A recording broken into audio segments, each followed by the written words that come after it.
Story chasing chapter 6। अगले दिन भी सुरभि का ध्यान क्लास में बिल्कुल नहीं था। वो खिड़की के बाहर देखे जा रही थी, जैसे उसके दिमाग कहीं और ही हो। तभी कृति उसके करीब आती है और उसके सामने हाथ हिलाकर बोलती है, कहाँ खोई हुई है मैडम आज? सुरभि उसकी तरफ देखती है पर कुछ बोलती नहीं। कृति थोड़ा और पास आकर धीमी आवाज़ में बोलती है, क्या हुआ? तरुण ने फिर कुछ बोला क्या? बता, अभी समझाती हूँ उसे। सुरभि हल्का सा ना में सर हिला देती है। तो फिर क्या हुआ मैम आपको? इस बार सुरभि का चेहरा थोड़ा सीरियस हो जाता है। वो धीमी आवाज़ में बोलती है, कल फिर वही सपना आया। कृति एक सेकंड के लिए चुप होती है, फिर हल्का सा पीछे हटती है और बोलती है, अरे बस यार, तू अभी तक उसी सपने को लेकर टेंशन में है। सुरभि इस बार सीधा उसकी आंखों में देखती है। अब ये सिर्फ सपना नहीं लगता। वो थोड़ा रुकती है, जैसे शब्दों को समझने की कोशिश कर रही हो। शायद उससे कहीं ज़्यादा है, शायद मेरी कल्पना से भी परे। कृति का एक्सप्रेशन इस बार थोड़ा सीरियस हो जाता है। अच्छा, इस बार क्या हुआ?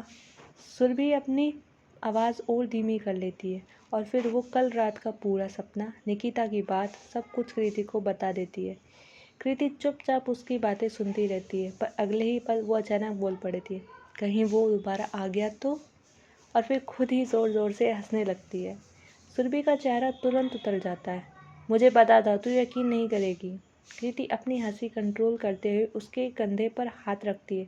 अरे डार्लिंग, ऐसी बातें करोगी तो कौन यकीन करेगा? वैसे भी दीदी नींद में थी। नींद में इंसान उल्टा सीधा कुछ भी बोल देता है। पर इस बार सुरभि चुप नहीं होती।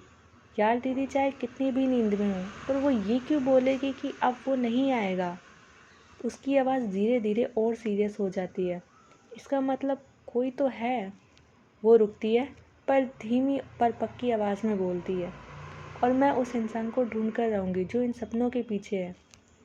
कृति उसकी बात सुनकर फिर से हंसने लगती है। अब सुरभि समझ चुकी थी कि कृति उसकी बातों को सीरियस नहीं लेगी, इसलिए वो चुप हो जाती है। तभी तरुण क्लास के अंदर आता है और सीधा उनकी टेबल पर बैठ जाता है। ऐसा क्या फनी चल रहा है यहाँ? कृति हंसते हंसते बोलती है, भाई तू अपनी बंदी से ही पूछ, आज फिर अजीब अजीब थ्योरीज बना रही है। तरुण क्यूरियस होकर सुरभि के करीब झुकता है, उसके बाल पीछे करते हुए बोलता है, क्या हुआ बेबी? सुरभि बिना उसकी तरफ देखे बोलती है, कुछ नहीं। पर कृति कहाँ चुप रहने वाली थी। इसको फिर वही सपना आया था। अब मैडम को लगता है कि सपना सच है और ये किसी अननोन आदमी को ढूंढने वाली है। तरुण एक सेकंड के लिए चुप रहता है, फिर ज़ोर से हंस पड़ता है। सीरियसली सुरभि? वो उसका मजाक बनाने लगता है। कृति भी उसके साथ हंसने लगती है। दोनों को इस तरह हंसता देख सुरभि का गुस्सा बढ़ने लगता है। वो तुरंत खड़ी हो जाती है। तुम दोनों को मजाक लग रहा है ना? ये सब तुम्हारे साथ होता तब पता चलता। उसकी आंखों में इरिटेशन साफ दिख रही थी। और इन सब के पीछे जो भी है, मैं उसे ढूंढ कर ही रहूँगी। इतना बोलकर सुरभि अपना बैग उठाती है और गुस्से में क्लास से बाहर निकल जाती है। उसके जाते ही कृति ऑकवर्ड सा फेस बनाती है। अरे यार, ये तो सच में नाराज़ हो गई। पर तरुण को इस बात से कोई फ़र्क नहीं पड़ता। वो अब भी हंसते हुए कृति को ताली देता है, पागल है ये लड़की। पर ये सारी बातें सिर्फ उन 3 लोगों ने नहीं सुनी थी। क्लास के पीछे बैठा हुआ एक इंसान चुपचाप सब सुन रहा था। वो धीरे से उठता है और बिना किसी की नज़र में आए क्लास से बाहर निकल जाता है। कॉरिडोर में आते ही वो किसी को कॉल लगाता है।